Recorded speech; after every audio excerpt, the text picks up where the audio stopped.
Hello. I hope you and yours are well. With school now out, there's no question but that summer is here.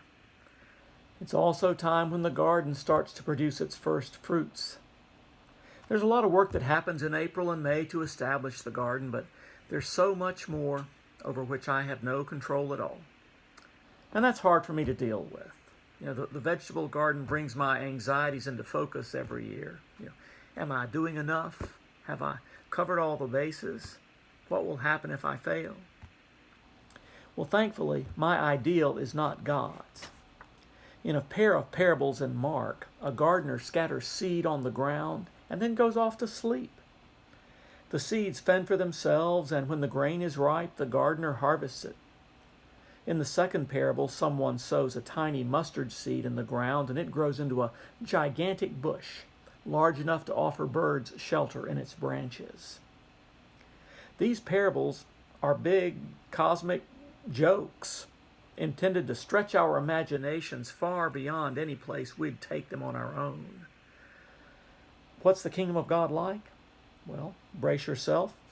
The kingdom of God is like a sleeping gardener, mysterious soil, an invasive weed, and a nuisance flock of birds.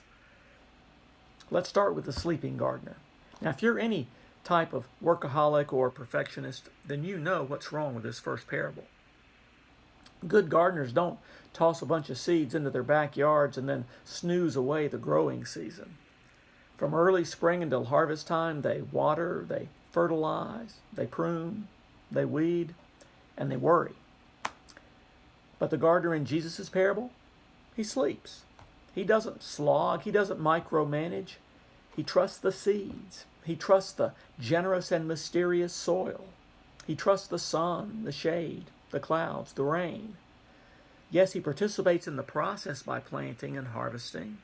He pays attention to the seasons and gets to work when the time is right, but he never harbors the illusion that he's in charge. He knows that he's operating in a realm of mystery. God's garden grows by grace alone. In Jesus' second parable, a sower sows a mustard seed in the ground. And the joke here is that mustard was a noxious weed. It grows like one and looks like one. Imagine a gardener today planting kudzu or dandelions. These are nuisances we try to get rid of, not plants we'd ever cultivate on purpose. So, what's Jesus saying when he takes an invasive, spindly weed and makes it the very heart, the very structural center of God's kingdom? Well, I don't think it's a coincidence that the speaker of this parable, Jesus himself, comes to earth as a tiny and forgettable mustard seed. Or that the people who first follow him when he grows up are a bunch of raggedy fishermen and corrupt tax collectors. Clueless, clumsy, timid, doubtful. Is it really the case that God's kingdom rests on folks like these? Yes, absolutely yes.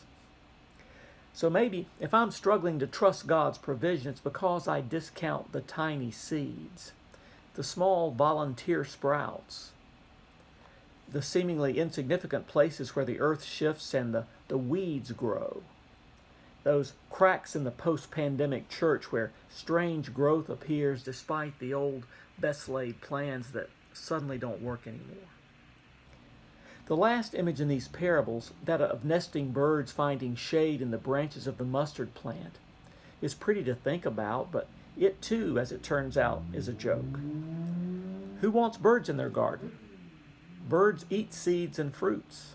Birds are why farmers put up scarecrows.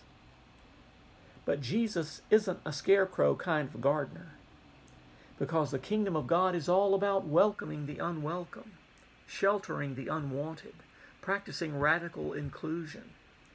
The garden of God doesn't exist for itself. It exists to offer nourishment and a place of shade to everyone the world deems unworthy, even those birds we like to shoo away. It exists to attract and to house the very people we'd rather shun. Its primary purpose is hospitality, not productivity. So we have a picture of the kingdom of God. Slow, mysterious growth, periods of fallowness, plants we can neither control nor contain, weeds that run wild and still nourish, hungry, raucous birds, feasts we might mistake for waste, gardeners who don't worry but take naps. All of this is good news, but it isn't always easy news.